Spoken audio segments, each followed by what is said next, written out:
खूप खूप स्वागत आहे तुमचं आजच्या आपल्या नवीन रेसिपीमध्ये। तुम्ही बघू शकता आजची आपली रेसिपी आहे बालुशाही। अगदी परफेक्ट मेजरमेंट घ्या, खूप छान रेसिपी होणार आहे। टेक्स्चर देखील खूप छान येणार आहे। चला तर मग रेसिपीला लगेच सुरुवात करूया। इथे मी घेतलेला आहे 2 वाटी मैदा आहे। मैदा छानपैकी चाळणीने चाळून घ्यायचा। त्यानंतर आपण यामध्ये घेणार आहोत 1 चमचा बेकिंग पावडर घ्यायची आहे। पूर्ण चमचा मी इथे घेतलेले आहे। आणि त्यानंतर आपण पाववाटी इथे मी तूप टाकलेला आहे, गावरानी तूप आहे। तूपच टाकायचं, तुपाने खूप छान फ्लेवर येतो त्याला। आणि त्यानंतर हे सर्व मिश्रण आपण मिक्स करून घेणार आहोत।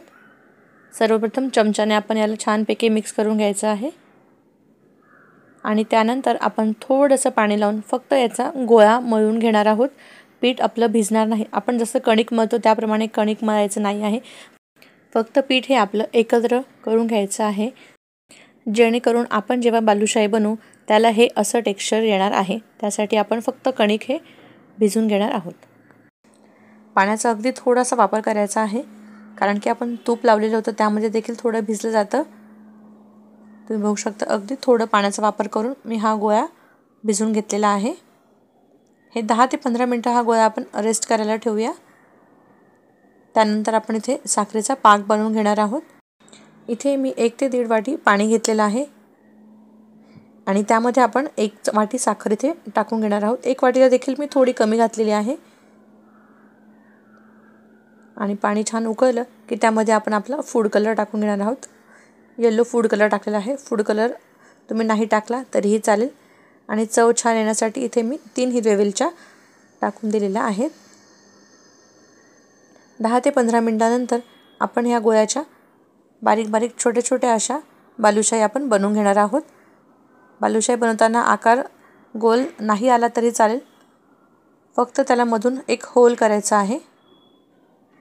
तुम्ही बघू शकताय अशाच पद्धतीने सर्व बालुशाही इथे मी बनवून घेणार आहे।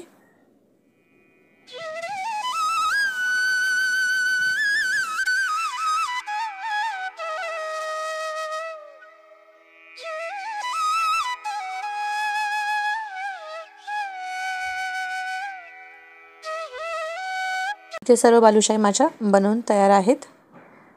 आता आपण यांना फ्राय करून घेऊया तेलामध्ये। इथे आपला साखरेचा पाक देखील तयार झालेला आहे। तुम्ही बघू शकता कढईमध्ये मी इथे तेल तापत ठेवलेलं आहे। अगदी बारीक छोटासा मैद्याचा गोळा मी टाकून बघितला, तो वरती आला, समजायचं तेल आपलं तापलेलं आहे। आणि हे तळत असताना एक काळजी घ्यायची, गॅस अगदी मंद आचेवर ठेवायचा। हे तळत असताना कमीत कमी 10 ते 15 मिनिटं बालुशाही तळायला लागतात, त्यामुळे घाई करायची नाही। आपण जर गॅसची फ्लेम ही जास्त ठेवली तर बालुशाही वरतून चॉकलेटी होणार, पण आतमधून ही बालुशाही कच्ची राहील। त्यासाठी गॅसची फ्लेम ही बारीकच राहू द्यायची आहे। तुम्ही बघू शकता गॅसची फ्लेम मी बारीकच ठेवलेली आहे। त्याला अगदी थोडासा गोल्डन ब्राऊन कलर यायला लागलेला आहे। एक 10 ते 15 मिनिटांनंतर तुम्ही बघू शकताय कलर किती छान आला आहे आणि अगदी क्रिस्पी झालेली आहे आपली बालुशाही।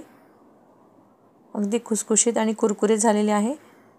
आता पहिली बॅच इथे झालेली आहे। इथे आता दुसरे मी राहिलेली बालुशाही इथे तळून घेणार आहे। ही देखील मी 15 ते 20 मिनिटं तळून घेणार आहे।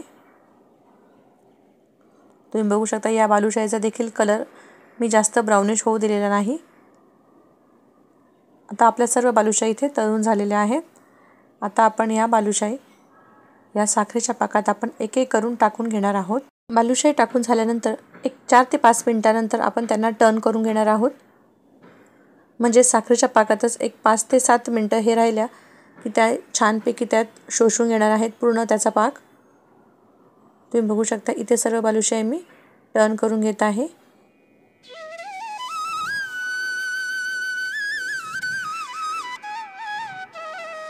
अशाच पद्धतीने दुसऱ्या देखील मी करून घेणार आहे। एक 5 ते 7 मिनिटं झाल्यानंतर या सर्व बालुशाही मी एका प्लेटमध्ये काढून घेणार आहे। आणि इथे सर्व बालुशाही मी आता पाकात टाकून घेतलेल्या आहे। तुम्ही बघू शकता इथे आपल्या सर्व बालुशाही आता रेडी झालेल्या आहेत। खूप छान होतात, अगदी छान तोंडात टाकताच विरघळतात। तुम्हाला कसा वाटला हा आजचा व्हिडिओ कमेंट करून नक्की सांगा। चॅनलवर जर पहिल्यांदाच आला असाल चॅनलला सबस्क्राईब जरूर करा। तोपर्यंत स्वस्त खा आणि मस्त रहा। भेटूया आपण लवकरच पुढच्या व्हिडिओमध्ये।